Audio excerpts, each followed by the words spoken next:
huyu hapa. Unafanya nini hapa? Yawa sweetheart babe. Na uko na msichana. Mnafanya nini? Mnaangalia bei ya washing machine na mimi nimechoshwa na kuosa na mkono. Ona venye mkono ya mami inaharibika ya kufua tu na mkono.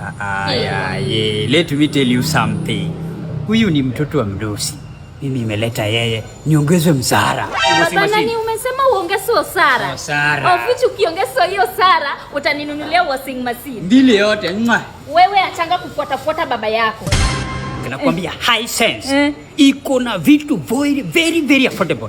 Yaani tuko na affordable fee, affordable offer, affordable TV, affordable. Hapa tu Oginga Odinga Street. Kando ya UON. Kisumu tu hapa. Aisa show. Wangniti unanichua data kwa washing machine. Mimi nasika hii. Hata yeye ni affordable. Miko nafanyia hii protection. Hii protection na protect mtoto wa mdosi. Wewe protect tu hadi mwisho wa dhari. Bora tunaongea kwa Sara. Sweetheart. Ni sana. Mimi na feel ni kama dada amekudanganya. Amenidanganya mane? Ni bwana yako ama ni bwana yangu? Wewe uko na kierere wote na wadala. Nataka kujua kila kitu na wewe bado ni mtoto.